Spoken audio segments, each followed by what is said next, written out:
Well, good afternoon, ladies and gentlemen. I'm Brad Thompson, and I have the distinct honor to be the Executive Director of the Clemson Institute for the Study of Capitalism. It is my pleasure to welcome you here this afternoon to our John W. Pope Lecture Series.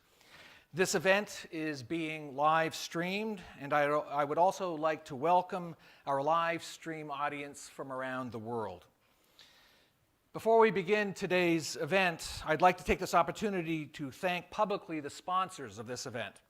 The John W. Pope Foundation has generously supported this lecture series for a decade. I'd also like to thank our co-sponsors, the Ayn Rand Institute and the Rubin Report. Just a word quickly about the Ayn Rand Institute. It promotes the works of Ayn Rand and her philosophy of objectivism, the philosophy of reason, rational self-interest, and individualism. It has distributed millions of copies of Rand's novels, Anthem, The Fountainhead, and Atlas Shrugged to teachers and students, and it runs one of the world's largest essay contests. And now a word about the Clemson Institute for the Study of Capitalism. The Clemson Institute is America's first and best-known academic center dedicated to exploring the moral foundations of a free society. And it is Clemson's premier academic center, providing students with a great books education in philosophy, literature, and politics. Our Lyceum Scholars Program is now recognized as one of the most innovative and important undergraduate programs in the United States. As many of you know, free thought and free speech are under assault on America's college campuses. I would like to remind the students here with us today that the Clemson Institute for the Study of Capitalism stands foursquare in defense of your freedom of thought and speech.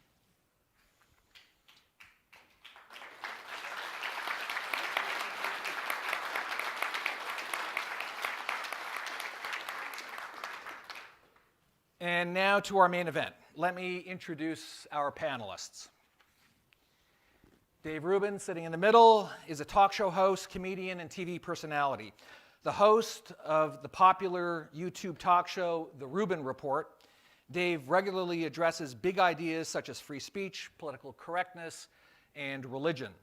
Among many other high-profile guests on his show, Dave has interviewed Sam Harris, Ayaan Hirsi Ali, Larry Elder, and, maybe most importantly, Clemson's very own Professor Brandon Turner.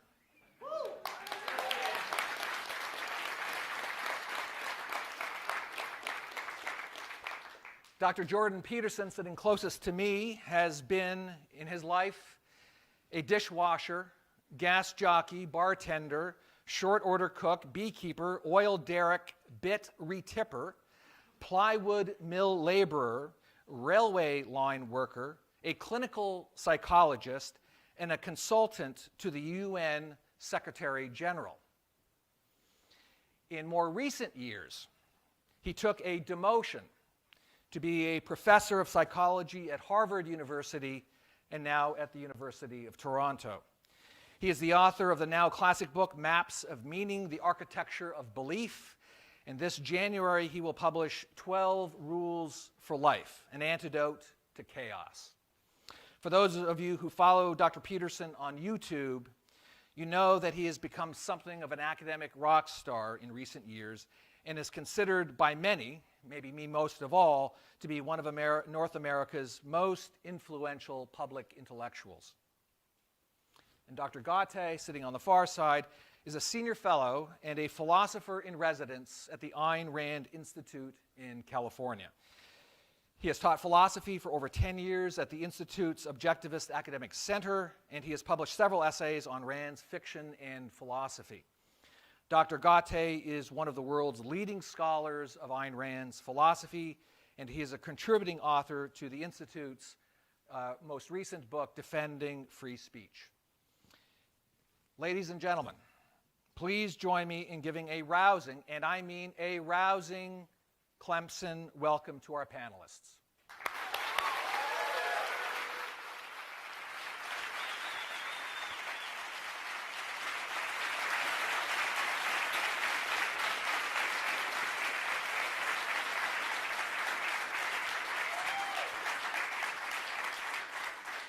right, we will accept that as rousing. Are you guys all right with that for rousing? Yeah, I was a little worried at first because when he said free speech and we got like one clap over there, you guys were kind of looking, are we for free speech? We are.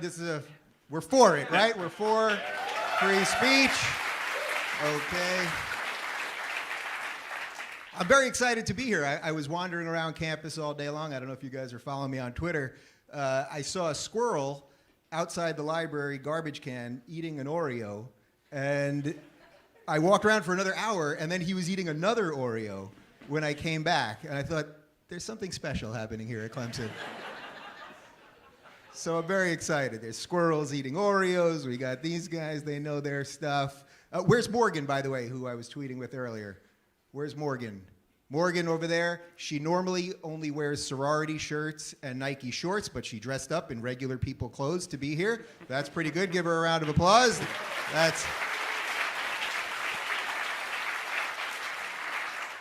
I also was going to wear a sorority shirt and shorts, but then they made me put this on. I'm very excited to talk to you guys. We've got about an hour and a half, which I know is going to fly by. The university, the administration was great too, because we're doing a free speech thing here, and they gave me a list of topics we're allowed to talk about. So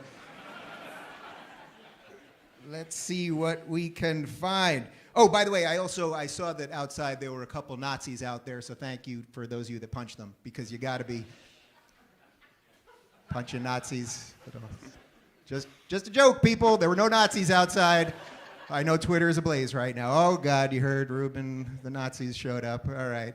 Okay, we're going to talk about free speech, and we want this to be a conversation. So we're going to do about 45, and then you guys will jump in with a Q&A at the end of that. So I think, first off, to kick this thing off, the fact that we even have to do talks about free speech these days seems sort of tragically ironic or hilarious or depressing, depending on which way you want to look at it. That anything that we're going to say up here, I'm pretty sure you're not going to hear anything racist, and you're not going to hear anything homophobic, or, I mean, I'm gay married. I'm not even gay, I just did it to prove a point. And what you are going to hear is people expressing their views, and that is simply the most important thing that you can do as a college student, that you guys get to not only learn from great people, one of them sitting right there, and I've had him on my show, but you get to express what you think and learn how to think. And these two gentlemen are quite good at explaining how they think. So first, Jordan, I'll start with you. The fact that we even have to do this, that we can't do a talk perhaps on maps of meaning, although that's going to be sort of part of what you talk about, that we have to talk about free speech in and of itself. Does that sort of show you what a precarious position it's in? Well, I think what it shows me is just exactly how powerful ideas are. You know, and people have the misbegotten notion that the strange things that are happening in our societies in Canada and North America and in the Western world in general are somehow academic issues that only affect people in colleges and universities, and nothing could be farther from the truth than that. You know, it's just that the wars between different sets of ideas manifest themselves first in the colleges and the universities before they wend their way out into the general public.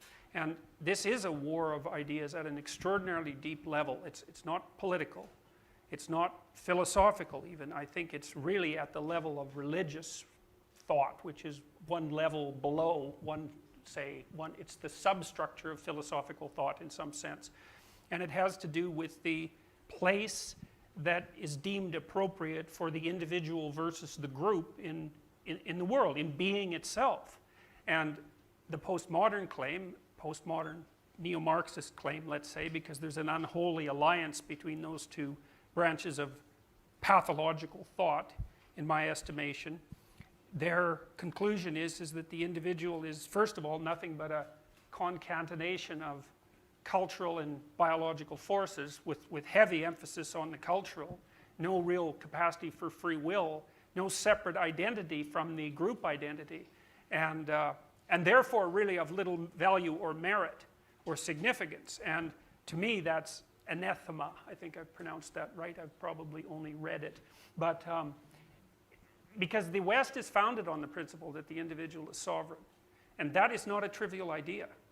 It means that we've recognized, and much death went into this realization. That's the thing that's important to understand.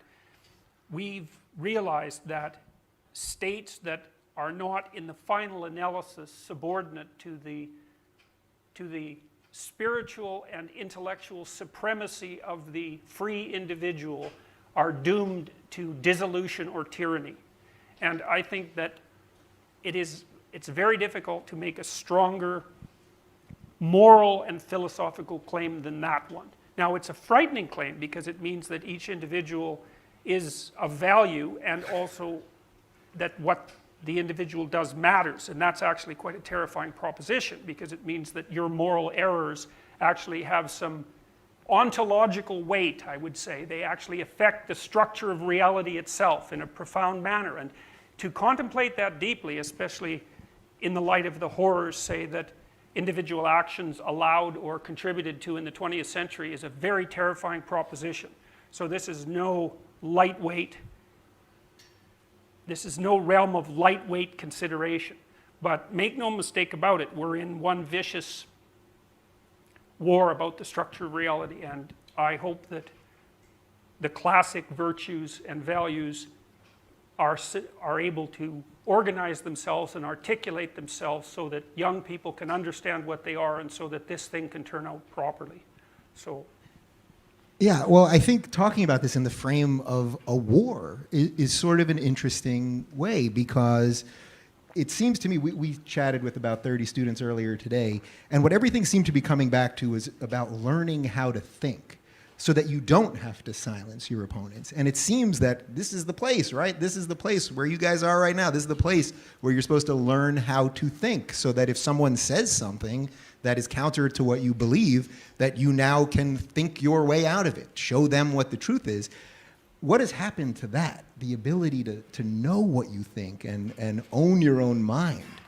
Yeah, I mean, I think that goes to the initial question you were asking of, aren't we in a weird circumstance now that no one is really on the side, or very few people on the side of free speech?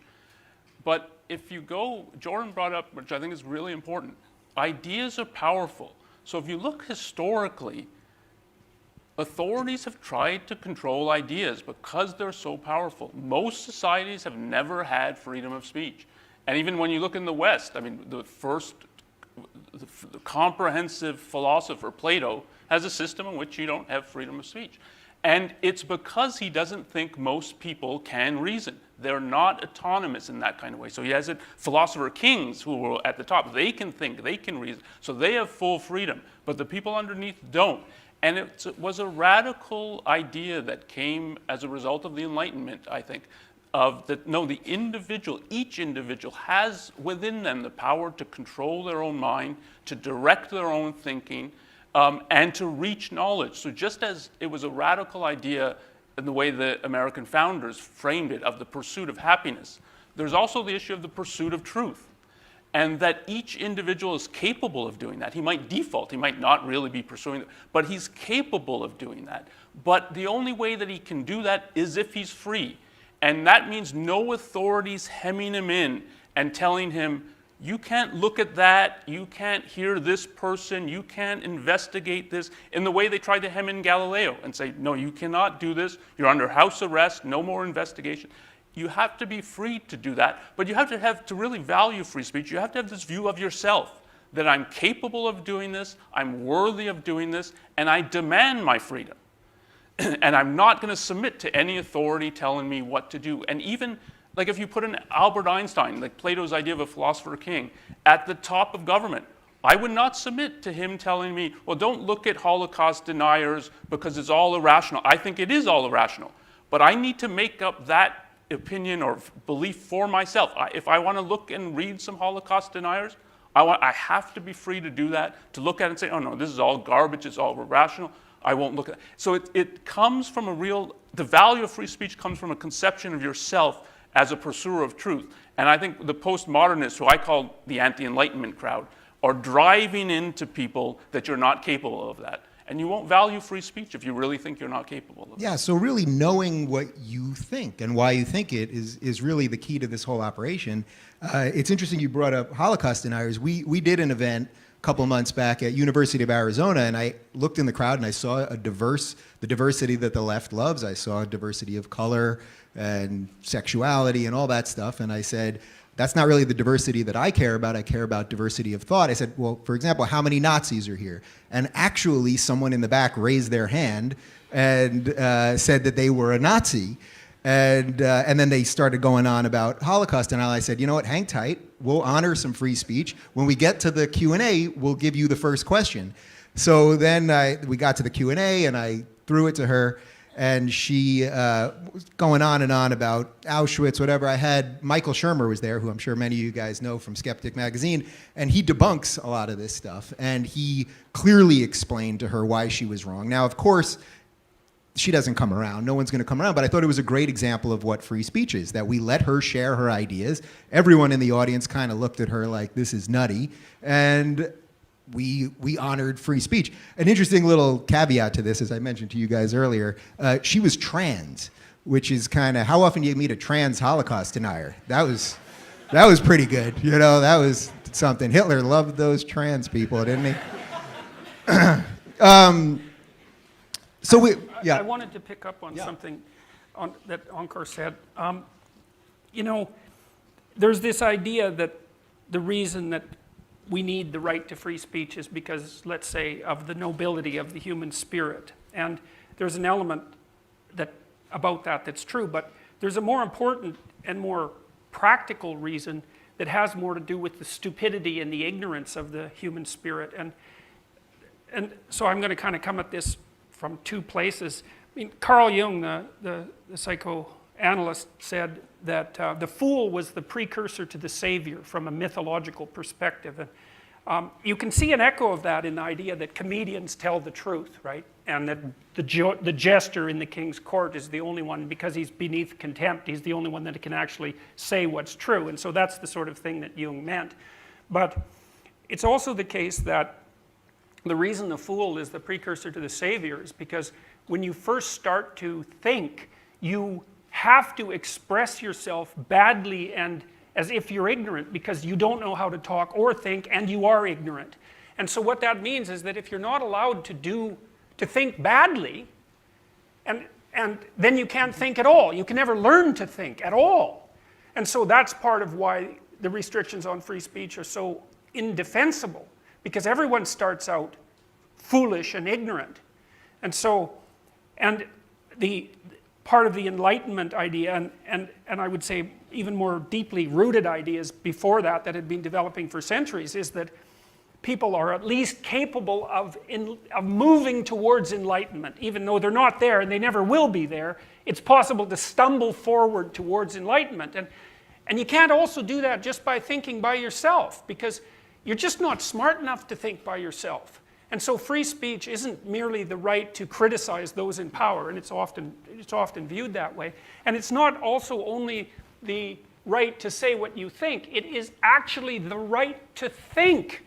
Because even what we're doing right now is thinking, you know, so like I'm talking to you guys, and you might say, well, you're not involved in the conversation, but that's not true, because I'm watching you to see if I'm on the right wavelength, you know, if my words are hitting their intended target, and I'm trying to make sure that I construct my language so that the communicative intent is where I want it to be. And that's all a process of active thought. And that's what clarifies your spirit and improves your behavior and ennobles you across time. And so it isn't that free speech is a value. It's not that. It's a canonical value. Without that, all the other values that we hold dear, that people have fought so hard to, and so in such an unlikely manner to preserve and produce, that all disappears.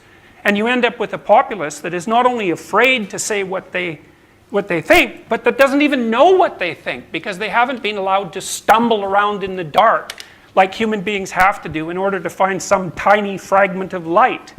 So, well, as I sit here between two Canadians, you motherfucking Canadians. I don't know what. As I sit here between two Canadians, I wonder, you know, the protections, the extra protections that we have in the United States because of the First Amendment, the tradition based in classical liberalism and true freedoms and freedom of speech. You guys don't have all of that in Canada. And I think it's partly what has gotten you into some hot water, of course. Do you see us sort of whittling that away here? I guess I know your answer, but. Yes. And I think it's... Okay, moving on. Jordan. So a place like Canada, in its constitution, has nominal protection for free speech, but it's subordinate to other... It can be trumped all the time. What's significant about the US is the First Amendment, because the Bill of Rights, in other words, the argument of do we want to enumerate certain rights because it implies that the other rights aren't important. But I think it was crucially important that these rights got enumerated, because when a government starts and when the culture starts moving in a different direction, what the First Amendment has become, the Constitution meant these are the powers granted to government, it can't do anything else. And now it's much more looked at, government can do anything except what is explicitly forbidden to it. And the First Amendment forbids interference with religion, it's freedom of speech, freedom of the press. So that's why I think it's better in other places than here than in other countries. But the same forces that have eroded it considerably in Europe and in Canada are at work in the US, but it's harder for them to get around the First Amendment. But what is, I think, what's prophesizing the direction we're going to go in is that people don't understand the meaning of the First Amendment. They break it up into little clauses, even the religion, it's the free exercise and the establishment clause, and it should be viewed as a package of what it's trying to do is protect intellectual freedom.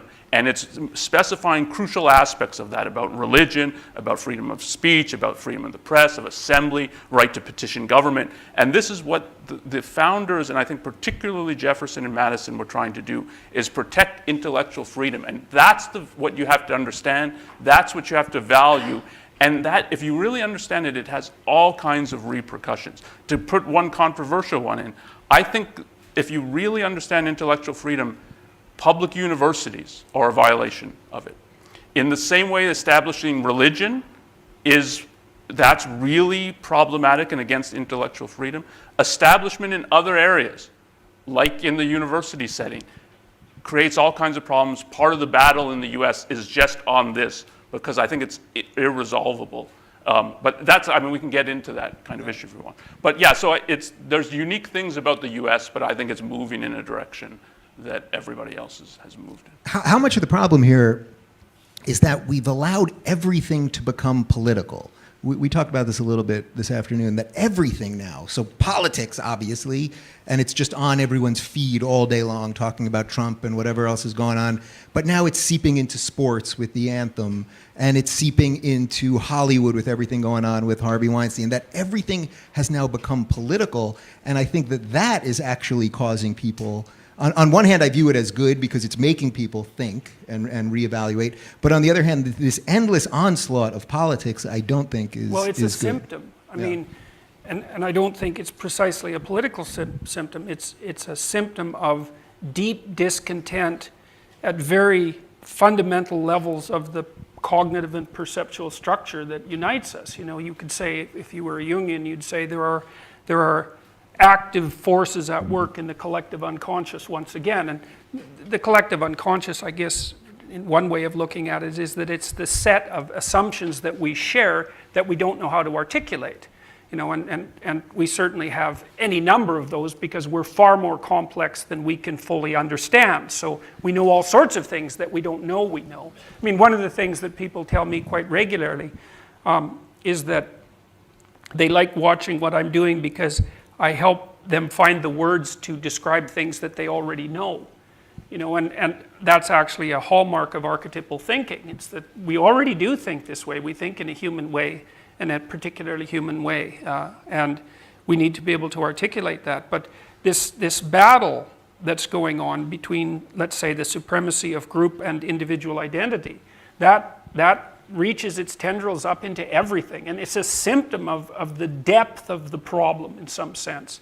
And so it is it's also part of the spiral, you know, that is undoing things and pitting people against one another, but I see it as symptomatic. It's very difficult often when something is happening to specify the correct level of analysis, right? I mean, some of you know that I got involved publicly in the sort of thing that we're discussing now because I voiced my opposition to a piece of Canadian legislation that purported to do nothing but extend some of the charter rights to people whose gender identity didn't fit into the standard binary categories, which in some sense I'm not going to call it a trivial matter because I don't think it is, but it's kind of a small country and it's a side issue in many ways, but that isn't how it was treated. Like there was something about that issue that was emblematic of something far deeper, and I was trying to figure out exactly what the right level of analysis was.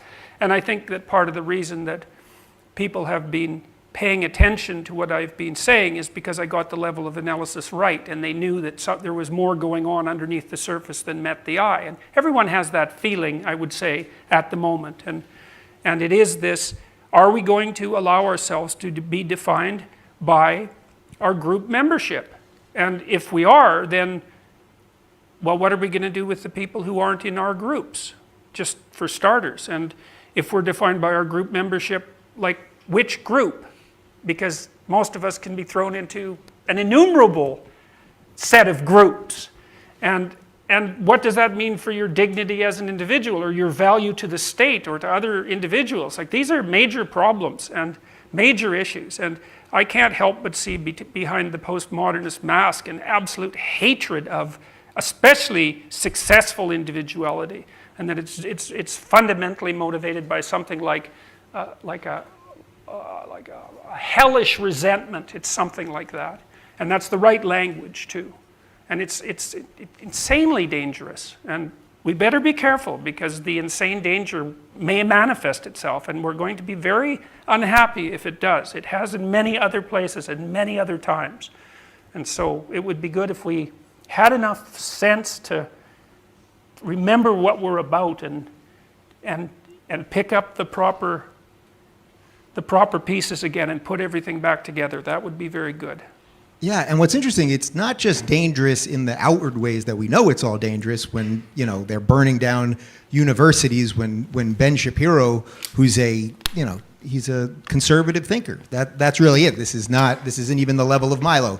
This is just an average conservative thinker. He's a quite good one. But, you know, people were saying, well, it was a success, Berkeley. You know, there was only one ATM broken and only 3 windows or something. And it cost them $600,000 to secure it. To keep it safe. But I'm curious, I'll kick it to you guys for a second here. How many of you have just censored yourselves? That there are times when something comes up that you want to post on Facebook or on Twitter or something else that you don't post just because you don't want to deal with it? Yeah, I mean, that's pretty much everybody. And yeah, some of that might just be good sense. Yeah. Touche. How many of you have secret Pepe accounts? Oh, wow, I got a hand back there. Yeah. That's a rare moment of a frogman outing himself. All right, there we go. They're not secret now. Yeah.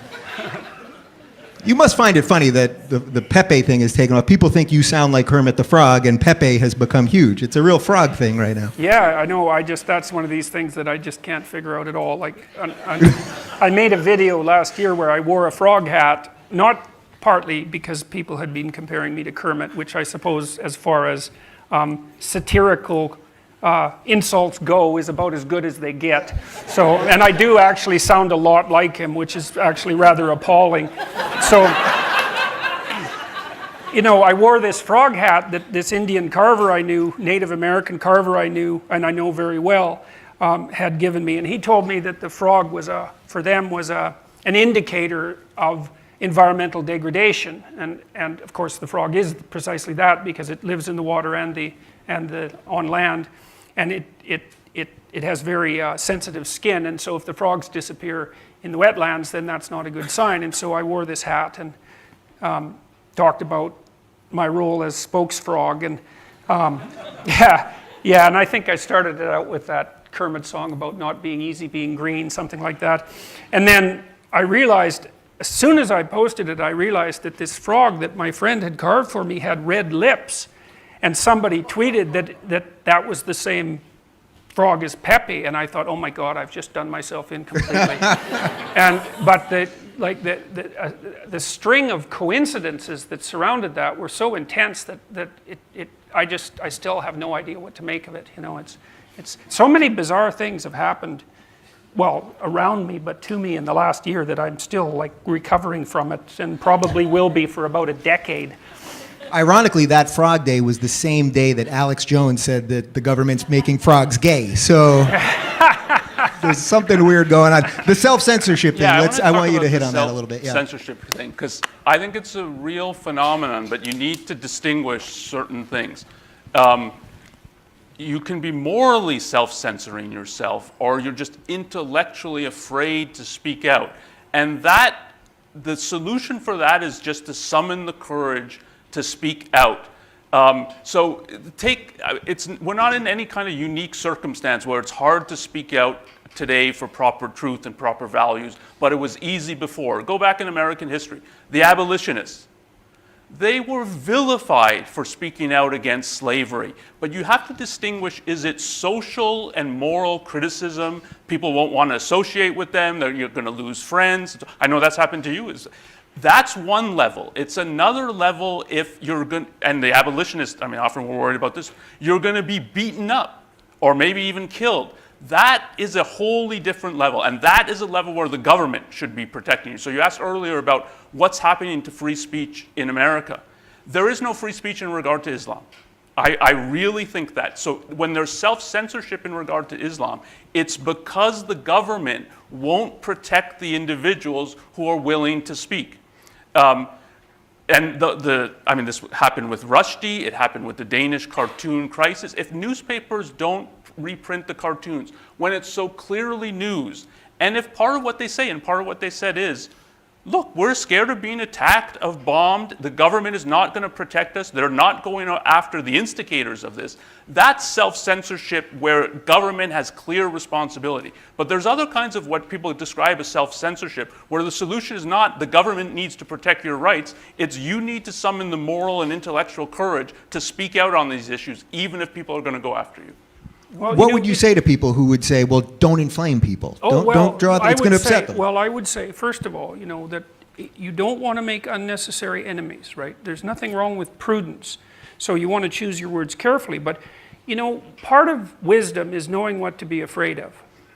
And many times, many times in your life, perhaps with every important choice you make, you've got terror on one side and terror on the other. There's no way forward that doesn't involve risk. And see, there's a big problem with self-censorship, and that is that every time you fail to express who and what you are in an articulated manner, you first of all lose an opportunity to know yourself better. And that's not good, because you have to pilot yourself through life, and life is a very dangerous and treacherous enterprise. And if you don't know yourself well, then you won't pilot yourself well, and you will be hurt more often than you need to be. And that is not trivial. But the other thing is that you also weaken yourself. And I'm speaking as a clinical psychologist here, and I don't think there's any doubt about this, is that, your mind is basically wired up in many different ways to determine what constitutes a valid threat. And that's not an easy thing to figure out. Like if you wake up in the morning and your side is sore, does that mean you pulled a muscle, or does it mean you have cancer? It's like you don't know, you can't tell. It's very difficult to determine exactly how threatening a threat is.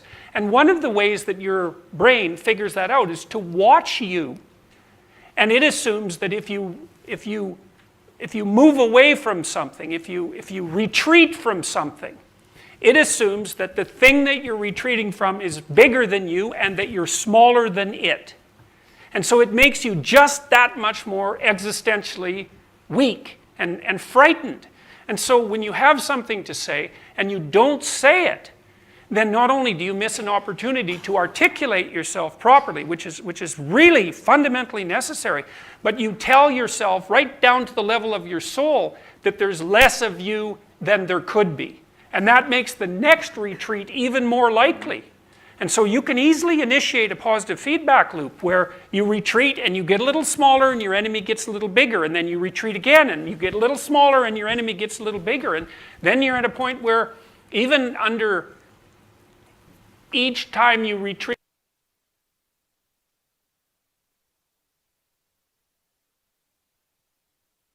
for success in life. It's a recipe for cowering in the corner and freezing. And so, you know, you might be afraid to say what you have to say, and you might have every reason to be afraid, but you should even be more afraid of not saying what you have to say, because the consequences of that, as they accrue over the long term, are they'll undermine everything for you. They'll undermine your faith in yourself, they'll undermine your family, they'll undermine your society. That is not a place you want to go. So... Yeah, and we can take that to a very personal level for you guys. I mean, when I do these events at colleges, one of the questions that I always get asked, and I'm guessing we're going to probably get asked it in a few minutes, is, well, I have a professor who disagrees with me, or he's into all of this postmodern stuff, and I don't want to speak my mind because it's going to affect my grade. And I used to say, a couple of years ago when I was doing this, I used to say to them, well, probably you should just suck it up, get the grade, and get out. And I actually completely disagree with that now, because if you guys now will silence yourselves, it doesn't suddenly magically get easier when you're in the real world and you have a job and a spouse and kids and all these other worries. So in a weird way, it kind of sucks for you now, and you want to get out and you want to get a good grade so you can get the good job and you can have all the things that you want in your life. But I think you're totally right that it will never get easier. It will just be a constant whittling away at your ability to ever do it. So if you think it's not easy now, it ain't going to get easier. Well, and every time, this is something else you need to know, and there's a very solid literature on this, is that, you know, one of the most ancient ideas that human beings have had is that in some manner our spirits speak being into existence, you know, and it's like the hallmark of consciousness, and it's one of the reasons that individuals are valuable, and it's a very deep idea and a very necessary idea. And I believe one that's fundamentally true. But it carries with it certain more mortal perils, you might say. If you falsify your speech in the service of a proximal goal, you corrupt your soul. Or I could say more technically that you damage your psyche. Those are very similar ideas. But the evidence for that is crystal clear, you know, because what happens to people who say things they don't believe is they come to believe the things they say. And the reason for that is, we talked a little earlier about the fact that a lot of you is unarticulated, right? And so there are things you know, but you don't know that you know them, and you don't know how to talk about them. And so then what you do is you decide that to reach a proximal goal, like getting a good grade, well, you have to say what the professor wants. So you write out an essay. You know, there's no soul in it, and you feel sick while you're writing it, and you're not interested in it, and you feel small, which are all hints from your being that you shouldn't be doing that, but you do it anyways.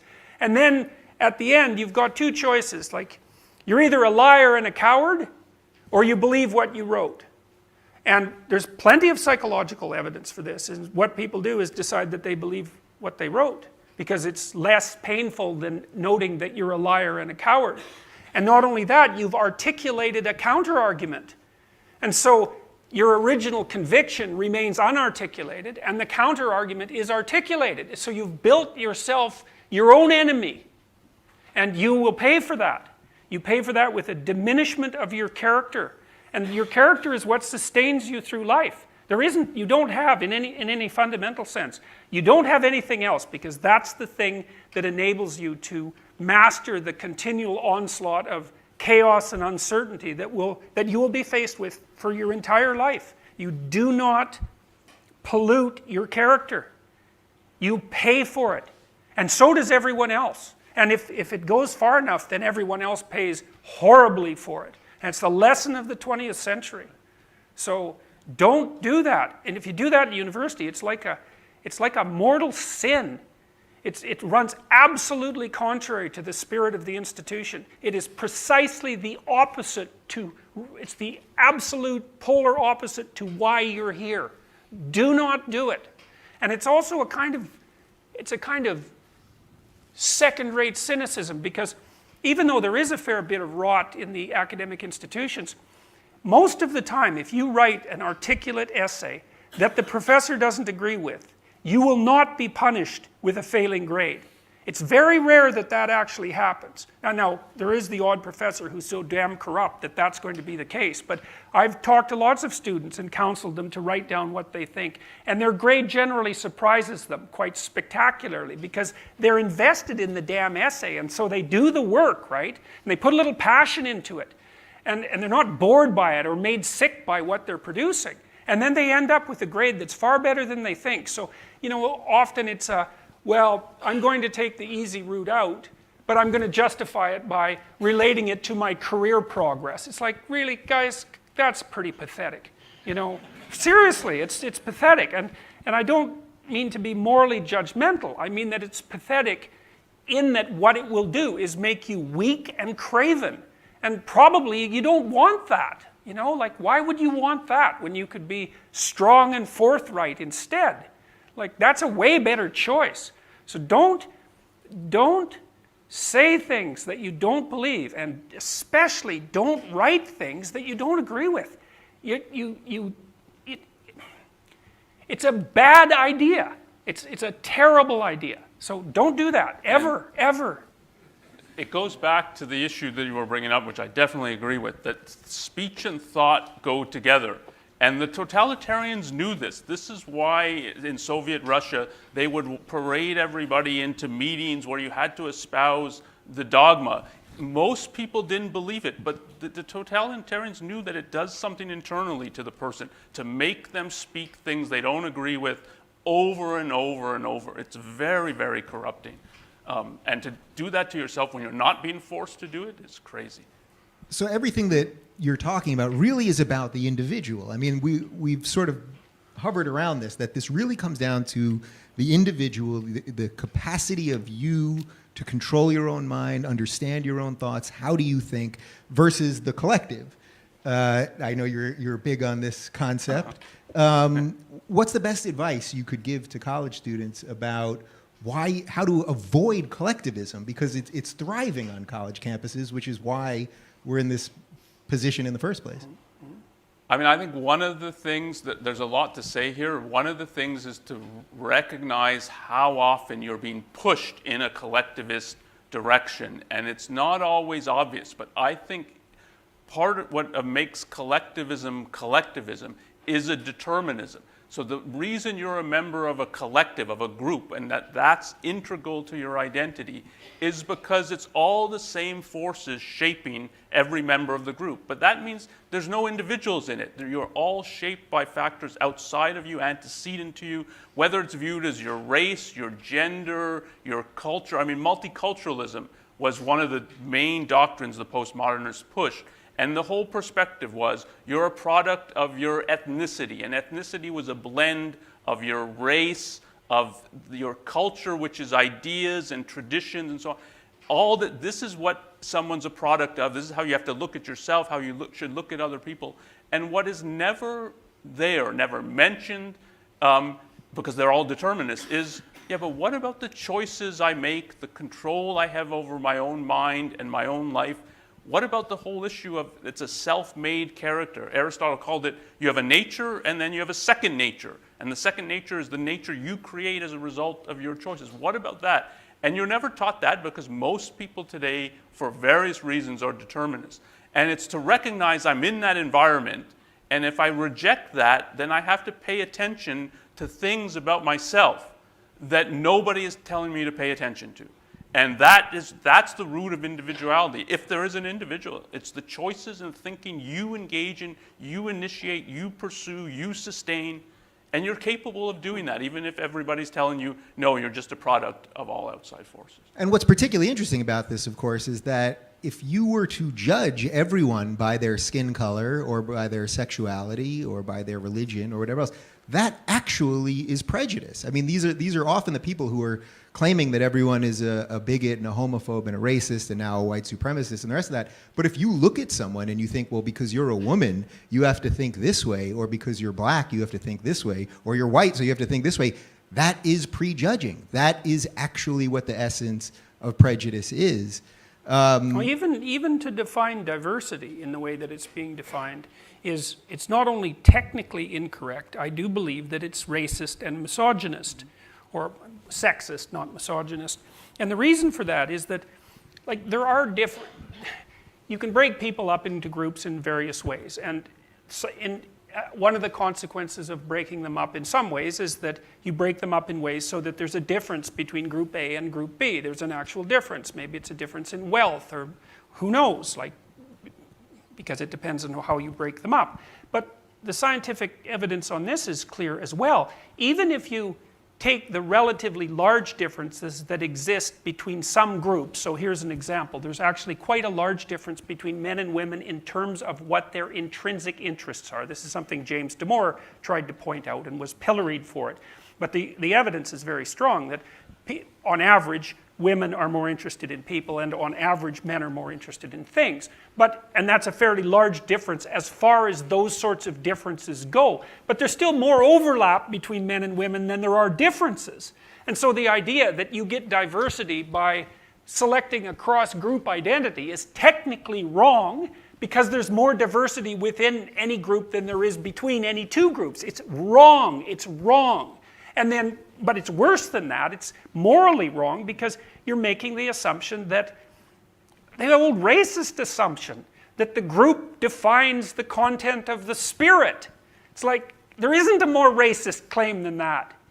There's not a more sexist claim than that I know what you're like because I know something about your external features. It's like, how the hell did we ever get to the place where we thought that had something to do with diversity? It's anti-diversity in the most profound way. It's absolutely insulting to a person who regards himself or herself as an individual, to be judged in that manner, and to be constantly harangued for bigotry, for opposing the evil trinity of equity, diversity, and inclusivity. It's a miracle of inversion that can even be the case. And I would say, we need to know how to identify the radical leftists, let's say, and separate them from the liberals. And liberals are very bad at that. They're very bad at doing that. I'm trying. Yeah. So I would say, here, those three words, if you hear people mouth those words, equity, diversity, inclusivity, you know who you're dealing with. And you should step away from that, because it's not acceptable. It's a mask of virtue, that's it. And underneath it is something that's truly awful. And it's incumbent on liberal types to start to draw a line between their classic liberal beliefs and these terrible postmodern neo-Marxist ideas that have a pedigree of genocide behind them. So. Well, you know what? I think we want to get to the Q&A, because we were all saying before how that often is the most enjoyable part of this whole thing. So how about give these guys a round of applause?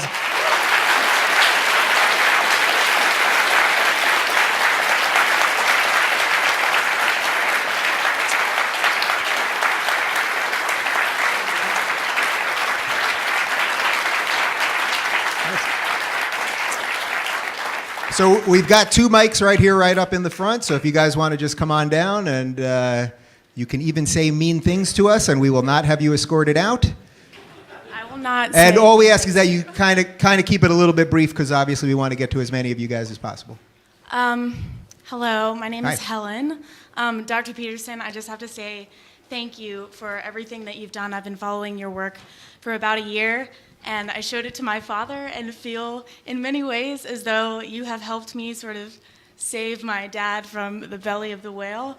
He at 60 years old is in the best physical and spiritual shape of his life since reading Maps of Meaning. So I feel indebted. Hey, my pleasure, man. That's a great story.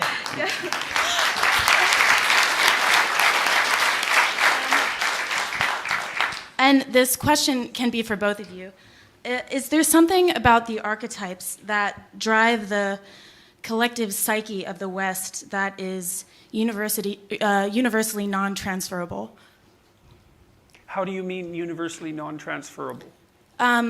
unique, I guess you could say. I would say the articulation of it is unique, but not the archetypes. Like the archetypes, this is sort of pertinent to something Dave said earlier about, and Onkar as well, about the causal forces at work. You know, in a materialistic world, there's culture and nature. But in the archetypal world, there's three elements. There's culture, that's generally symbolized with masculine symbolism, and there's nature, generally feminine. But there's a third factor, and that's often symbolized as the sun. And that's the factor that's associated with conscious choice and free will. And we don't know what to do with that in our scientific materialistic models. But that trinity, let's say, that of masculine, feminine, and the third factor, as far as I can tell, that's universal. Now, it's articulated to a different degree in different cultures. And I think that one of the things that makes the West unique is that that third factor has been articulated most completely in the West. One of the other things I think that's been articulated in the West, perhaps more so than in other places, is the distinction between good and evil. So, and I think that those are two major philosophical advantages, and they're actually part of what grounds our political system. So the archetypes, they're the same. But the expression and philosophical articulation is, I would say, relatively unique in the West. Why do you think the West was able to do that in such a unique way? Divine providence? I can't say. I don't know. I mean, the thing is, if you think about this from a biological perspective, you know, many Western ideas have spread everywhere very rapidly, you know, and it just may be that the West happened to get there first with regards to the historical time frame. We're only talking, you know, a few dozen centuries, something like that, and from a biological perspective, that's nothing. Right, it's like we got there 2 minutes before the next people got there. That's all. I don't know. Other than, I can't say other than that. Okay, thank you so much. Hi. Hi, my name is Cody Brantley. First of all, thank you all for being here. Dave, I respect the work that you do with the Rubin Report so much. Although this right here, I don't care what the commenters say. What? They love the beard. You gotta get rid of it. I'm sorry. Oh, Lord. Are you getting beard criticism? Yeah, they usually love the beard. Bearded guy said keep the beard. Brandon Beard? The professor said keep the beard. All right. Maybe it's just me. Hashtag keep the beard. Hashtag, the beard has a Twitter account. There's nothing I can do. It's already trending. It's already trending. Yeah. I guess this is for all of you. Which do you think is more dangerous for free speech? Is it the censoring of yourselves? You mentioned this a bit. Is it the censoring of yourselves, or is it censorship from the group around you, from the government, say your own peers? Which do you think is more dangerous for free speech? At the moment, I believe it's self-censorship. Look, there's a lot of things wrong with our government at the moment. There's a lot of reasons that I talk about limited government all the time, and I want to get the power of your life back to you, and we should have states' rights, and not everything should be done by the federal government. I'm not even going to go into Trump or any of that. But that is secondary to what I see happening, because I do this every day now. And I talk to people like you, and I see constantly people are afraid to say what they think in the freest country in the history of the world. The incredible American experiment that has brought more people here from every corner of Earth, and all it is an experiment, and it's worked pretty damn well for a couple hundred years. And yes, are there problems? Do we have real issues? Of course. There's nothing perfect. You know, I think a lot of people on the left right now, they want to manage everything. They think they can perfect the system, and then it'll suddenly be magically wonderful for everyone at all times, except we're the problem with the system. We're not perfect. That's part of being human. So for me, and for the conversations that I have every week and when I go out and I meet people, I mean, the fact that every single one of you basically raised your hand when I asked you self-censor. And I'm guessing none of the things that you were going to post on Facebook were going to be truly evil or racist or any of that stuff. But you're silencing yourselves, and then I think Jordan's answer on why that is corrosive to you as a human being, I think that's much more dangerous. But I'm happy to hear from you guys if Yeah, you I disagree. definitely agree with that. It's self-censorship, and I think over the long term, you get the government you've earned. So if we're, as citizens, are unwilling to speak up and defend freedom of speech on particular issues where we're self-censoring and on the whole value of freedom of speech, you can't blame the government that, well, it doesn't uphold it because it doesn't think we want it. It would be a very different situation if 90% of Americans were demanding freedom of speech and the government was doing nothing about it. Then you might say, well, okay, the problem is we need to change government. But that's not what is happening right now. So I definitely think it's the former. Not the When latter. you have you might say there's an external tyrant that's trying to make you into a slave, and there's an internal tyrant that's trying to make you into a slave. And every time you allow the internal tyrant to win, you make it stronger. And again, I mean that technically, because your mind is composed in some sense of competing systems. And which of those systems dominates depends on which system gets rewarded. And so if the tyrant says, silence, and you agree, then that system wins and gets a little bit stronger. And the part that got defeated gets a little bit weaker. And so you don't want to do that to yourself. It's unless you want to be a slave that's beholden to a tyrant and to have that constitute your inner life. You don't want that. Well, unless that's what you want. I would say think that through very carefully, because you don't want to be a slave to your own tyrant. That's hell. And it's a bad place to go to. So, Thank you. Dr. Peterson, so you've suggested that the proper university trains one to become articulate. And if I understand it right, a corrupted university would compel you to make arguments that you didn't really believe in, and you'd fail to become articulate. If you were, suppose, the victim of a corrupted university, where should one defer to or go to learn to become articulate? well, I really think the best way that you can learn to be articulate is to write.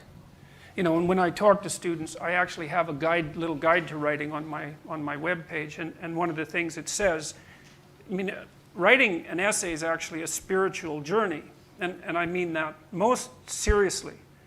If you're bored writing an essay, it's because you're writing it wrong. At minimum, you should be terrified. Hopefully, you should be at least interested, because if you haven't picked a topic that grips you, about which you have something to say and need to say, then you've picked the wrong topic. And the act of writing is the act of bringing something new into being, and you want to bring the right thing into being. You don't want to bring a misshapen monster into being. And believe me, I've read lots of undergraduate essays that were misshapen monsters, that's for sure. So if you want to be articulate, you do some writing, because that's hard thinking. And then you read geniuses. Like, you can actually read geniuses for free, which is quite remarkable, right? You go on Amazon, and anything that's more than 50 years old you can download on your Kindle for like 1 cent. And so if you're not being educated by your professors, and that's actually very common, you can educate yourself. That's what a library is for. And in fact, if you go to university, really what a university is a place where society rewards you with an identity so that you could become educated if you had a mind to. And a lot of it is something you have to do yourself. But you can find out who to read. They're great writers. They're not great because they're part of an oppressive patriarchal structure. They're great because they tell you things that if you don't know, you are going to be in very much trouble. And there's just an unlimited number of resources like that. So, go to your classes, get your grades, get your accreditation. Don't sacrifice your soul to do it. And at the same time, read what you should read. Read those people that have been universally regarded as great, because they're regarded in that manner because they're actually great. So, Well, I'm writing my first book right now, and I think I just decided I'm not letting you look at the first draft. I think that is the key. Okay, so this is kind of aimed at all of you, but mainly Dr. Peterson. Why is it, do you think that, here we go, that Marxism is such a rooted ideology compared to things like classical liberalism or all of these other ideologies that we see. Like, this thing's been around since the mid-1800s, and it's taken over almost everything, especially college campuses. Why do you think that is? Well, that's a good question. I mean, I think the first communists, let's say, the Russians, let's say, for the sake of argument, they were much less reprehensible philosophically than today's Marxists. And the reason for that was, well, they had a utopian vision, and not that that's necessarily a good thing, but they didn't necessarily know that it was a bad thing, right? And so, and the old aristocratic European structure was crumbling, and there'd been a terrible war, and, you know, the Tsarist regime was, well, compared to the communist regime, it was heaven on earth, but, you know, it had its problems. And so, and even as Nietzsche said, you know, that communism would be worth it as an experiment. But he also said, and this was in Will to Power, that hundreds of millions of people would die as a consequence, which is one of the most remarkable prophecies, I think, that have ever been uttered by anyone ever. Okay, so it's attractive, it's utopian, but then there's the dark side of it, right? Which means everyone who has more than you got it by stealing it from you. And that it really appeals to the Cain-like element of the human spirit, right? Everyone who has more than me got it in a manner that was corrupt, and that justifies not only my envy, but my actions to level the field, so to speak, you know, and to look virtuous while doing it. And so there's a tremendous philosophy of resentment that I think is driven now also by a very pathological anti-human ethos that you also see at the base of much of the environmentalist movement. Like, it's not like we're not doing some stupid things to the planet, like what we're doing to the oceans, for example, is reprehensible beyond comprehension. But, you know, I've heard environmentalists state quite straightforwardly that human beings are a cancer on the planet. It's like, if someone says that to you, you know, you should move away from that person very, very quickly, because that statement is genocidal in its spiritual origin. And so I think there's a whole cluster of unexamined motives of resentment that primarily drive the resurgence of the Marxism. But it's also a consequence of the poor, the biased education that our children receive. You know, they know a bit about the Second World War and about the Nazis, but they don't know anything about what happened in the Soviet Union and China. Like, often in universities, and I teach a personality course, it's like, that's not where you should be learning about the 6 million Ukrainians who died of starvation in the 1930s, but most of my students have never heard of any of that. It's like, what the hell? We fought a whole Cold War about that. We damn near annihilated the planet because of it. And all of a sudden it's an inconvenient for the neo-Marxists to notice that the regimes of Stalin and Mao were brutal beyond comprehension. So how about if we don't talk about it, you know? So there's lots of corruption that's driving this, but a huge part of it is resentment. And like, I think the worst emotions are resentment, the worst actions are resentment, deceit, and arrogance. And you get those three working together, boy, you got a force that you better be careful with. Do you think it's dying off? Or What's going that? away? Do you think Marxism is dying off or going away at all? Or do you think it's getting stronger? I think that what's happened is that it's transmutated into this postmodernism and identity politics, which was really, really devious, really devious. And that was a consequence of the French intellectuals, mostly Derrida and Foucault.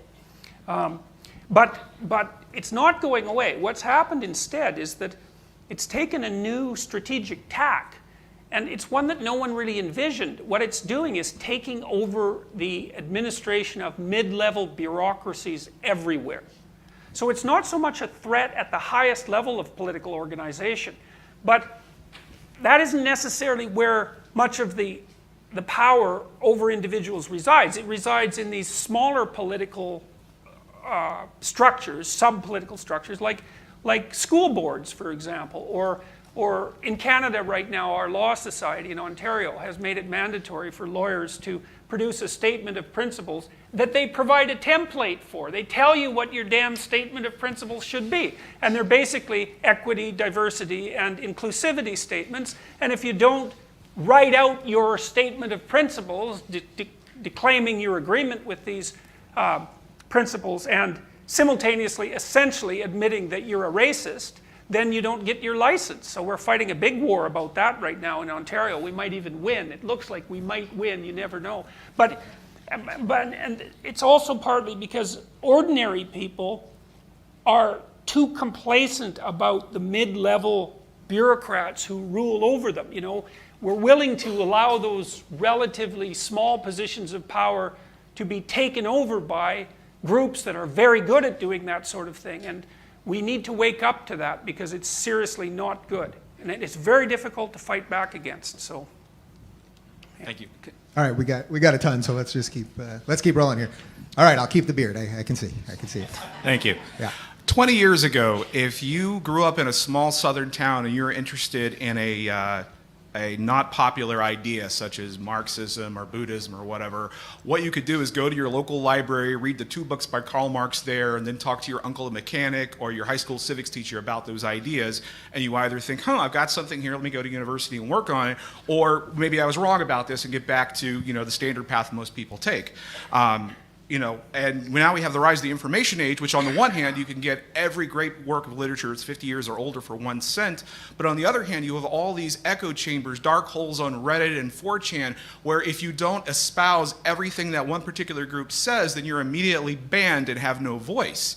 Because of this, we have so many people that when you go home for Thanksgiving, you don't want to talk about the election with your uncle because, it's a life or death thing. And on this group, that, I need to hit him with a bike lock instead of talking with him about what's going on.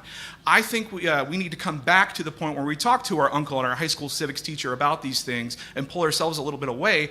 And because you guys, I know, talk about these things, what are some actionable baby steps that we can take as students, as citizens, as people in the workforce to make it okay to talk about politics and religion and how much we make and all these things that matter? Well, I would say 5 words. Twitter is not real life. That really, yeah. This is real life. This right here is real life. You are real people in front of us. We're real people in front of you. I'm sure some of you guys know I took all of August off and I did not look at a screen. I locked my phone in a safe and I was working on my book and I was just living like a regular person used to 10 years ago. And I found that I was more patient. Even when I was online at the supermarket, that I was looking at the cashier instead of just whatever the hell I was doing. I was going to say Snapchatting. I don't even have it anymore. But that stuff is not real. There is value to it. It helped create revolutions. Tahrir Square in Egypt had a lot to do with the online world. I mean, there's incredible value to it, but it's becoming crazy. Twitter particularly is becoming insane. So you can spend a lot of time on Reddit and 4chan fighting with anonymous people. I mean, most of these people are anime foxes, pink foxes. If a guy in a pink fox hat was running across the street and told you to go fuck yourself, I'm pretty sure you wouldn't engage with, what did you just say to me? We're going to sit down and work this thing out. No. But for some reason, smart people smarter than me, are sitting online arguing with anonymous crazy people. And by the way, I think there's some value in anonymity online. I think there's reasons that it can be good, as I just said, the Egypt thing. But that stuff is not all real. You know what's real? Sitting down with your uncle and the other things that you mentioned and do the best you can at it. And I say that as someone that can stare at my phone half the day. So we all got to get better at it, but I think that's the best answer on that one. Yeah, I mean, we talked a little bit about this. I'm not on social media for that reason. And I think part of what one needs to learn is that communication is a two-way process, and that thinking takes time. You have to really think what you're saying. I mean, you were talking about writing an essay. The idea to me but people are online and in 15 seconds they have a 200-character retort to something as though they've thought about what the other person has said. He thinks Twitter's 200 characters. This is a guy who's truly not online. 144. Right? Yeah. 40. 140. that's not what thinking looks like. And if you're not willing to listen to the other person, even when you disagree with them, and even when you think they're crazy, and you're not trying to get at, but is there anything animating them? Is there anything that they're concerned about, in any problem that they're trying to solve? For instance, I'm very anti-Trump, but I will listen to the people who are pro-Trump or voted for. I'm trying to get at what exactly is it that you're interested in here? What is driving you? But that takes time and effort. And if you're not willing to put that in, you're not actually interested in thinking or in communicating. So I think that comment you make about listening is really the key. You know, one good way to engage in political discussion is to find someone that you don't agree with, which obviously isn't that difficult, and ask them, like, why do you believe that? You know, and not like, why do you believe that? You know, that's not a question, because they actually have a reason for believing what they believe. And you know, if people love to be questioned in a genuine way, because they love to be listened to. People insanely love to be listened to because they need to express themselves and think. And questioning is a wonderful way to engage in a political conversation. Because, I mean, imagine you came up to a penguin and you could ask it what it was like and it could tell you. You'd think, wow, that'd be pretty interesting. I could find out about penguins. And so you can find someone with some strange set of beliefs and you could ask them why they believe it and they'll actually tell you. And most of the time that's insanely fascinating. You know, it is very much like interrogating some kind of bizarre form of animal life. And not that you're not an equally bizarre form of animal life. But then often the other thing that's so interesting is that if you really listen to people, it's very, very likely that they will tell you something you didn't know. Even if they tell you 50 things you think are ridiculous, if you really engage them in conversation, you'll come away with something that you didn't know. And that's a treasure, man, because, hey, now all of a sudden you know something that you didn't know. What a good deal. And so questioning, honest, not arrogant. It's like, okay, you don't agree with me, but that doesn't mean that you're the devil incarnate, probably. So everyone has something to teach you, and sometimes that's an example of what not to say. But I guess the thing is, like you said before, instead of these negative feedback loops, we have to set up a positive feedback loop. So you start by talking to the penguin guy because he's easy and non-threatening. Then after that, you go to the next level up, and sooner or later, if you keep doing that, then you'll be strong enough, like the guy with the fear of elevators, to go out and talk to the guy on the street. Yeah, right. I realized that I probably opened the gates of hell when I mocked the, what was it, the pink foxes? Did I say fox? Yeah. Was it a fox? Foxes. So let me just look in the camera. I'm sorry, you people are wonderful. Please leave me alone. Okay, what do we got? Hi. So I have two questions that are connected. The first one, Dr. Ghate, you said that there's a difference between morally self-censoring, and that's a direct quote, versus intellectually speaking out or the government censoring someone's thought. So why does there have to be a difference is my question, and I guess this is addressed to both you and Dr. Peterson, and can you clarify that difference more concretely? Because to me it seemed like that was approaching kind of tiptoeing around a concession to free speech, or a concession to censoring free speech, in that if this line is not clearly defined, you could very easily, or you could say, I suppose, that something is an example of moral censorship as opposed to the other kind of intellectual censorship. And then relatedly, a common reason for censorship I think that we see on college campuses is this idea of, well, there are people who have more privilege, there are people who have less privilege, and if you, if a person in a higher state of privilege says something to a person with lower privilege due to that privilege that the person in the higher position has, it can be seen as offensive because they don't understand those experiences of the person with lower privilege. And say if, you know, we classically hear the example of the white cis heterosexual male talking down to, you know, say the black trans woman, whatever, whichever, you know, kinds of oppression you'd like to identify, that can be seen as problematic because that this person with more privilege does not have the same experience, does not have the same understanding of what it's like to be this person, and hence that's an example of why free speech can be censored for that person. So I guess to restate, one, could you clarify the difference between those two ideas, and two, where is their relationship? Just real quick before you answer that, just so you guys know, we weren't going to do this, but I think maybe we will, just because I feel good about you guys. We're going to sacrifice a white heterosexual man at the end of this. right here on this table. I'm It ready. could be any of you. All right, you're in. You raise your hand first. Okay, take it away. I was putting intellectual and moral self-censorship together. So you can be scared because you're going to be morally attacked. You're a bad person for voicing or holding those views. Or you can just be intellectually attacked. You're a stupid person for holding those views. If that's all the opposition is, then what you should be doing is holding fast. What you truly think and what you truly believe and what you truly value, you should be speaking out for that. I was contrasting that to because the term self-censorship is used in that context, and it's used in the context where a person's right to speak is actually no longer protected by the government. And I think in regard to Islam, that is the case, that people rightly fear for their lives to speak out on this issue, and that means physically killed. I mean, I've done events with Fleming Rose, who was the editor of the Danish cartoons, and I've worn a bulletproof vest. That's a very different context than someone's going to tell me I'm stupid or someone's going to tell me I'm a bad person. And I get that criticism that I'm stupid and a bad person all the time. I work at the Ayn Rand Institute. There's many people who love Ayn Rand. There's many people who hate Ayn Rand and think she's the stupidest person in the 20th century. She's evil. She advocates selfishness. That everyone knows is evil. I get that kind of opposition. And if I cowered to that opposition, it would shrink my soul.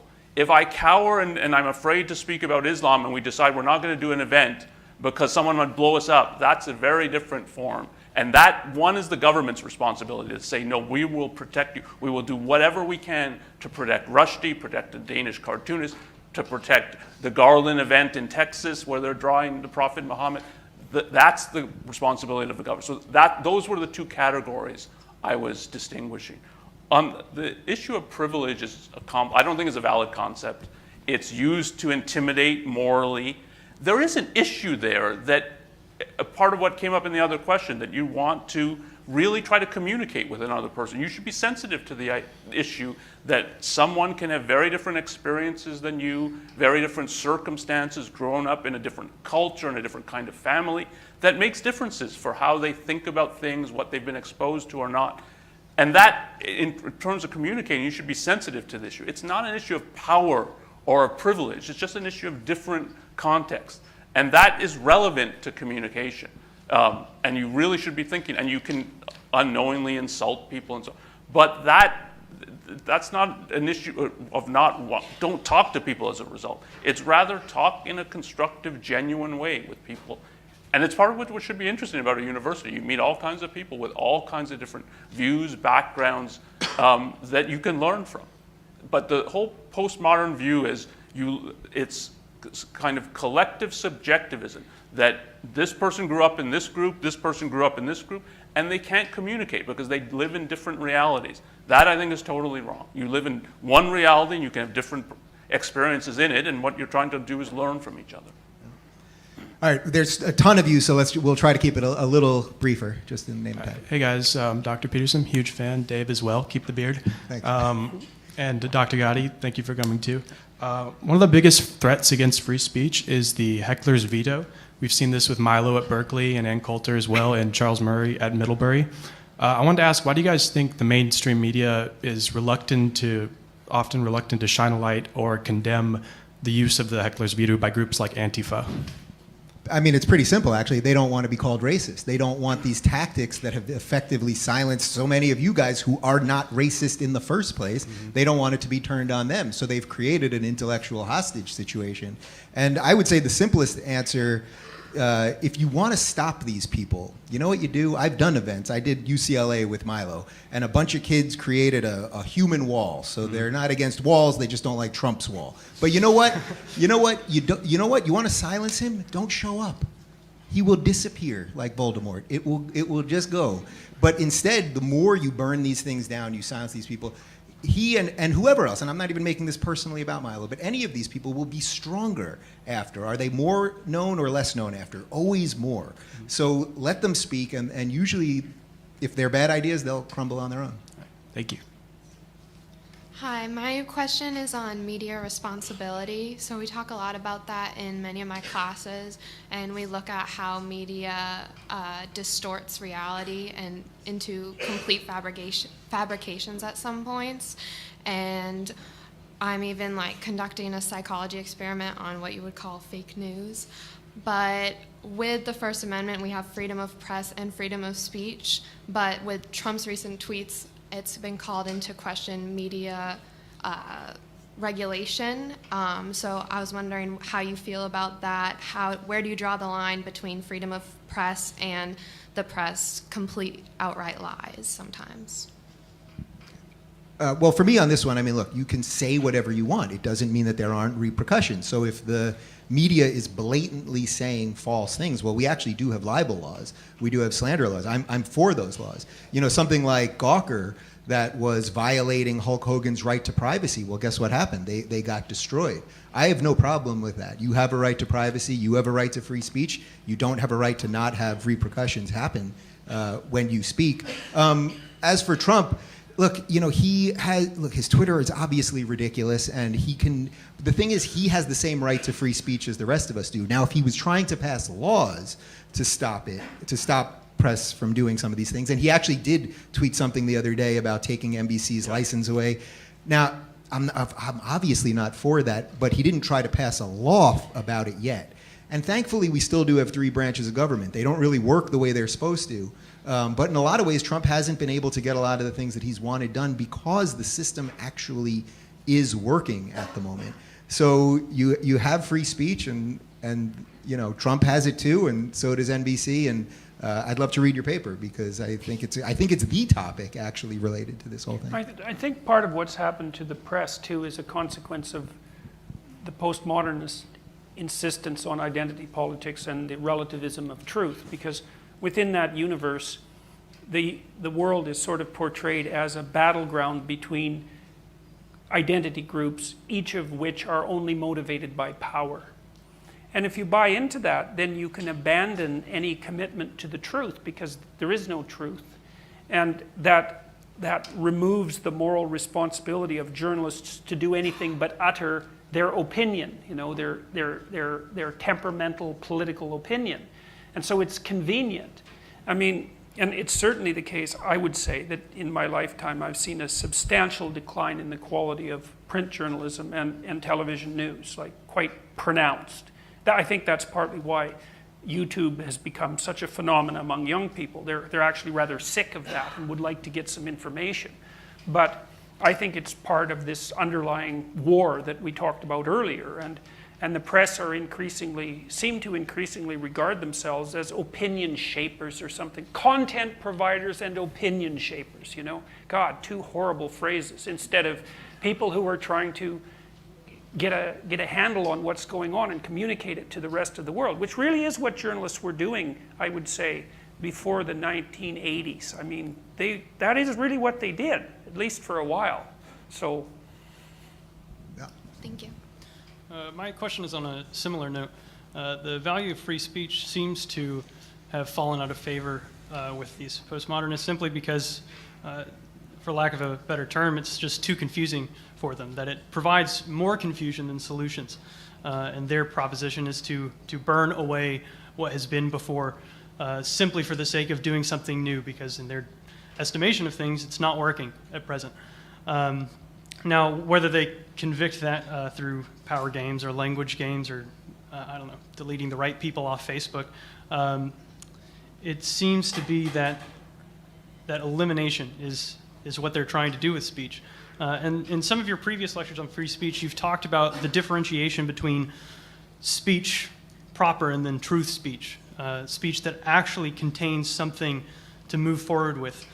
So my question is, can a method of discernment for what is true be externalized from the individual? Is there really a reliable method of verification for what is true outside of somebody's own subjective experience?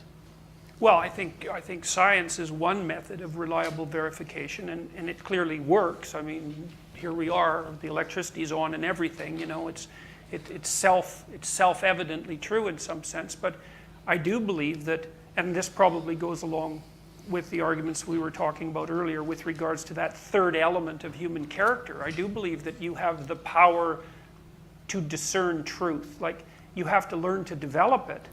But if you didn't have that, like, how could you live?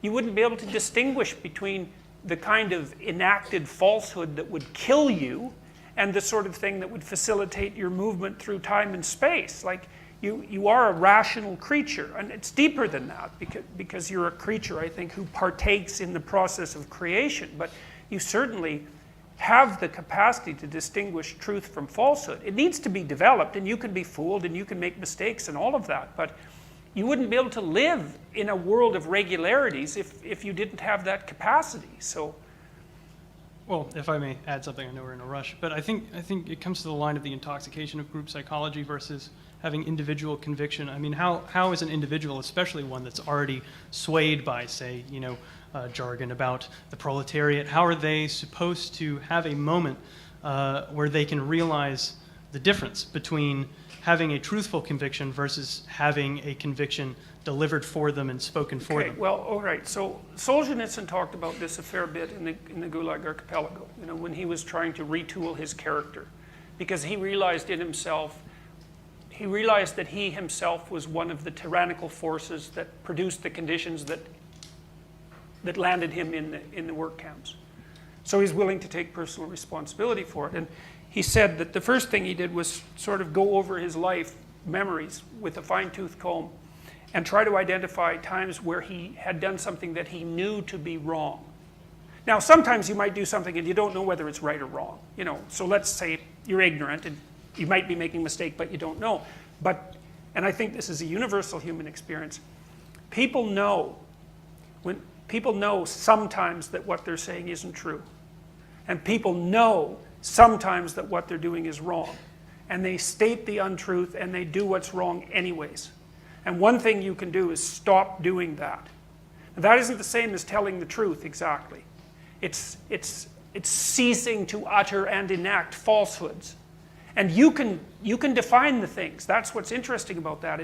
It's a game you play with yourself. It's like, well, for some reason, I know that what I'm about to do is wrong. Stop doing that.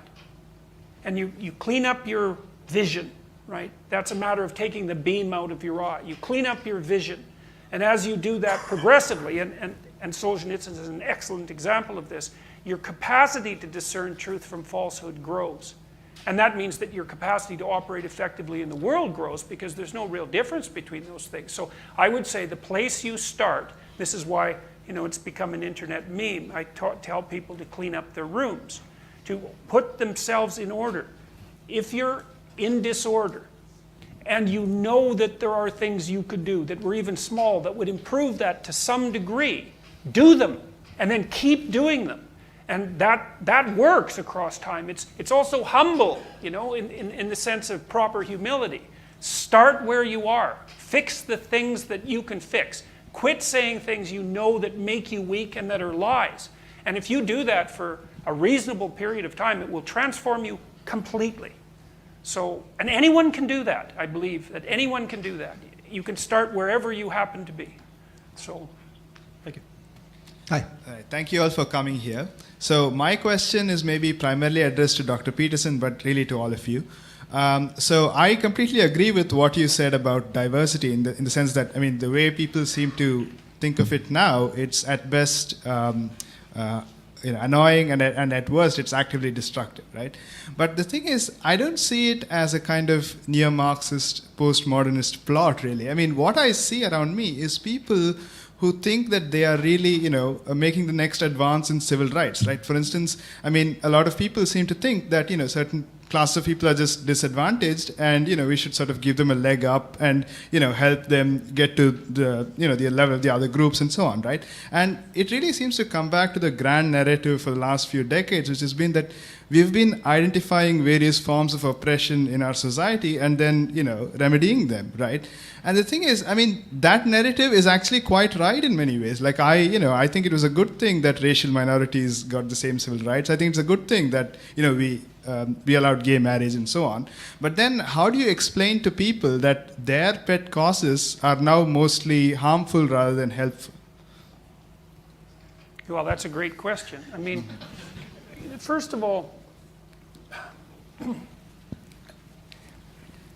if you take someone who's been affected, let's say, by postmodern discourse, and you pull them out of their group, you find that they're a fragmentary representation of that narrative. You know, it's like nobody who professes Marxism is the full embodiment of Marxism. In order to get the full embodiment of Marxism, you need a pretty good-sized mob. And then the mob will be possessed by the spirit of Marxism, right? Because all the fragments come together, and then the mob will act out the idea. And so it's certainly possible and highly probable that, and this is what I always try to remember when people have been demonstrating against me at my public experiences, that if you remove those people from the group context, they're like 10% postmodern neo-Marxists and 90% decent people. And of course, they're motivated by all sorts of things, some of which are actually good. Fewer good things than they usually think, because people are a lot darker than they usually know, you know, in spirit and orientation. But it is very, very difficult to distinguish, what would you call it, corrupt ideological possession from genuine compassion, let's say. And it is of course the case that equality of opportunity is a wonderful thing to pursue, and that everyone suffers if everyone's capacity to contribute to the collective is somehow impeded. You know, I don't think anybody disagrees with that unless they're really extreme ethnocentric types, you know, and whatever, they can think whatever they want. So, but I think that A, in many ways it's gone too far, and B, that the motivations that are stated as the conscious motivations are not sufficiently differentiated. There's way more going on than meets the eye. And the reason I think that especially is because the universities appear to have become so corrupt. The humanities, like the disciplines are corrupt. Women's studies is corrupt beyond belief. To think about Western civilization primarily as an oppressive patriarchy, first of all, that's a mythological idea. And it's a very unidimensional idea. It's just not a good idea. Like, compared to what exactly? Compared to a hypothetical ideal. Well, okay. But compared to any other civilization that has ever existed anywhere? Well, no, it's not going anywhere, that idea. So, yes, you can't throw the baby out with the bathwater. And there have been many things, positive things, I would say, that the left has contributed to the political debate. Workers' rights, for example, especially in the early 20th century. That was very, very positive, all things considered. And there's place for left-wing viewpoints, but not at the expense of other viewpoints. Absolutely. That's the thing. I agree. Yeah. So, thank you.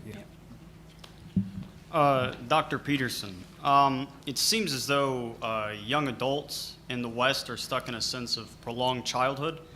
And I'm wondering, first of all, if you agree with that statement, and second of all, what you think the causes behind that might be. okay, well, I would say there's an unholy conspiracy that is propagated in part by the universities, which is that you can come to university and extend your adolescence and maintain your irresponsibility for a socially sanctioned 4-year period while we vacuum up your future earnings. Okay.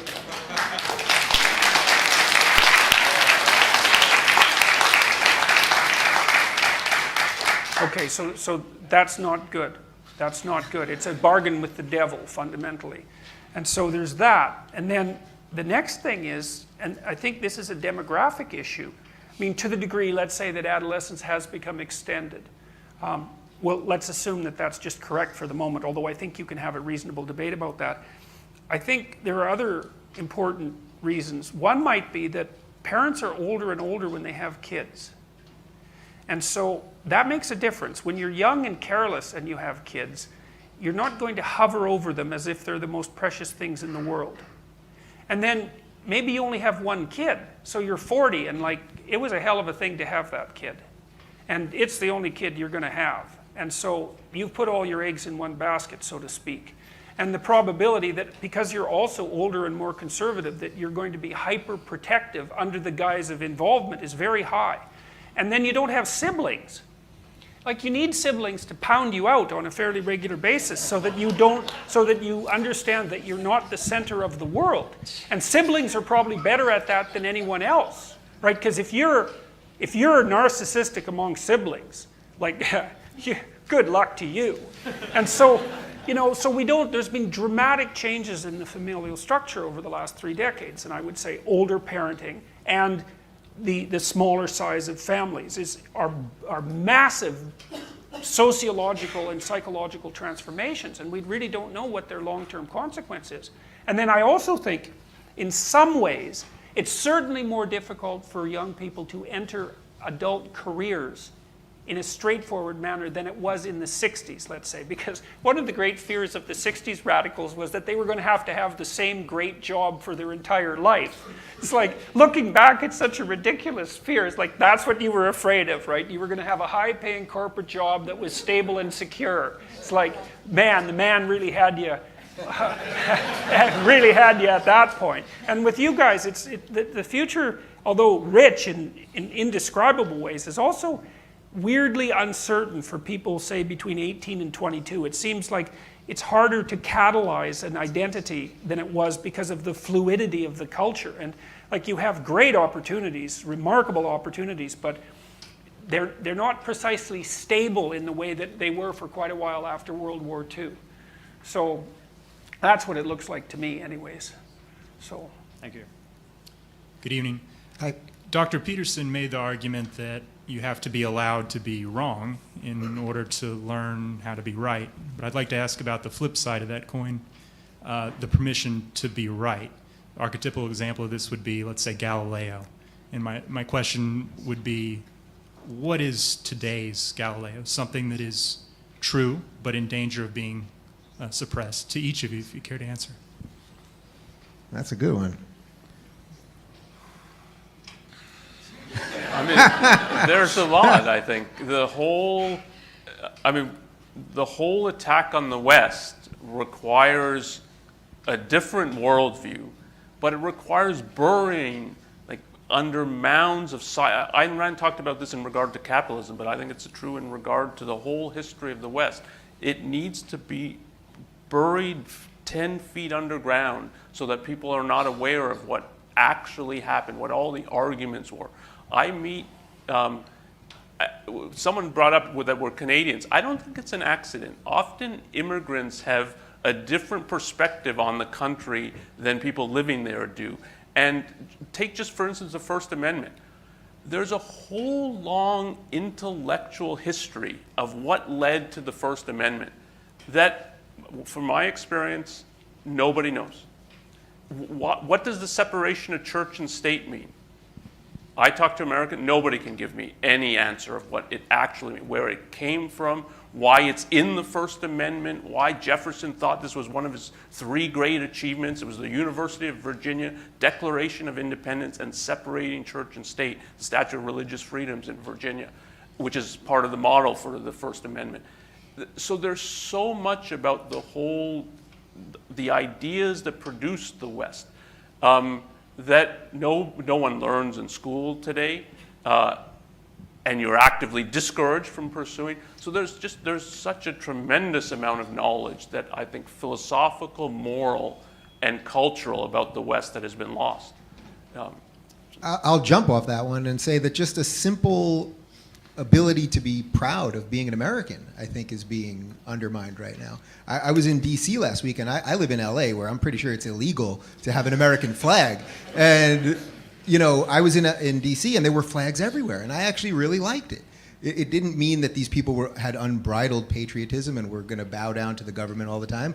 I think in many cases it actually meant that they wanted limited government and they wanted liberty, and that's why they were proud to display the flag. But that concept that you can be proud of this experiment of America that, as I said earlier, has done more good for more people. Everyone still wants to come here. Any of you guys looking to get out of here? Anyone looking to get out of America right now? Yeah. Nobody. And the people that hate America the most are the same people who want us to have open borders, I guess, so they can share in the horrors of America. So none of the things that they're throwing at us make sense. And I think actually being proud of it, not blindly proud, but being proud of this incredible experiment it is sort of shamed in the media in general. And it's something that I'm very proud of. I would say the closest, there's two examples that come to mind that I think are reminiscent of the Galileo experience. One is the suppression of research on psychedelics in the late 60s. It's not surprising it happened, but it was a mistake, in my estimation. And it was a mistake that was predicated on the same kind of fear. And then I would also say that we're in danger of making research into the biological basis of gender differences, let's say, unpalatable. And you saw that happening with James Damore. And I read James Damore's memo pretty carefully, and for a non-biologist, it's not exactly true, because he had some biological training. I mean, he summarized the literature pretty accurately, and it's really a big mistake to not attend carefully to the actual differences between men and women, because freedom, by definition, would be a state in which those differences, that's diversity, let's say, where those differences were allowed to express themselves and maybe even celebrated. And I think that is happening to some degree, but those would be two areas. Like, I think the biologists are in real trouble. The social justice warriors are going to go after them. They're already doing that.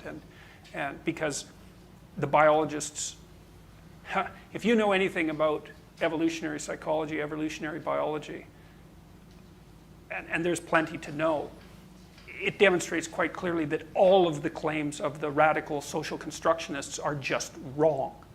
Right? It's been proven. That's why they're taking the political route now, is that they got stomped in the intellectual community. No reasonable scientist has entertained a radical social constructionist view of human beings since, I would say, it probably started to collapse in the early 60s. But by 1980, it wasn't even an issue. It's like, obviously, there are tremendous genetic factors that influence behavior and that make up differences between men and women, not least. And so. Thank you. All right, we're going to take one more. Can you give us a big finish? You feel good about this question? Yeah, I mean, I can try to give you a good finish. Yeah, all right, big finish. Here we go. So early on. Yeah, sorry guys. We'll hang out for a little bit after. And, sorry. And I'm going to try to get drunk here later, so if you guys know where to go, hopefully they'll join me. Early on in the talk, Dr. Ghate, you talked about the existence of public universities being a contradiction to the idea of the First Amendment. I guess that extends as well to just generally public education. Do you think that's an issue that's solvable in the foreseeable future, or is that sort of the final obstacle that will pass in the future? Yeah, I think it's a final issue, because I think even the founders didn't understand this issue. So if you think of the religious clauses and why they're formulated like that, it's the government can't interfere with free exercise of religion. That means me in my private life, if I want to practice a particular religion, it can ban that I can't wear a yarmulke or something like that. So it can't do, but it can establish. And that meant government support and funding for a particular religious viewpoint, even if other people were still allowed to practice their other religions. It was you're favoring one, giving one a leg up, and you're taking money from other people to support ideas that they don't want to support. And then part of the argument was, when you have an established church like that, then people want to get their hands on it and try to control it and so on. And it's all through political coercive means. And that is a good argument for why you have, but if you think of it in terms of intellectual freedom, it should pertain to the whole intellectual world, that you have free exercise. You can set up whatever schools you want to teach what you want, but the government can't establish. It can't establish in any intellectual realm. It has no interest in promoting certain ideas, religious or secular. But the moment you have public schools and public universities, the government has to be in that business. There's no getting around it. And then you have all kinds of warfare about who's going to control the public universities, the public schools, who's going to write the textbooks, are we going to put evolution or not in the textbook? It becomes a whole political battle. But the reason it is a political battle, because you've given government this power to fund these kinds of things. And when the government controls the purse strings, it controls ideas. People don't recognize that, but it is, and it's the same argument in regard to church as applies to every intellectual issue, and it's much more important in education, I think.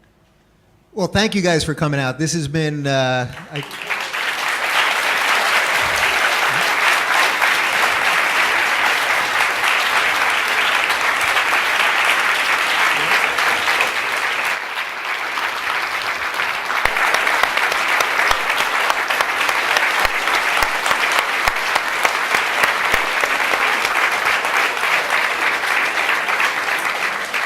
This is what it's all about, guys. So take these ideas if you like them and fight for whatever you believe, and let me know where we're going later. So, yeah. So just before we leave, let me. I've just got a few things I want to say. The first is that, like Onkar Ghate and Jordan Peterson, I too am a Canadian. And after today's event, I've realized what the biggest difference is between Canadians and Americans. Namely, Canadians self-censor. We don't swear in public.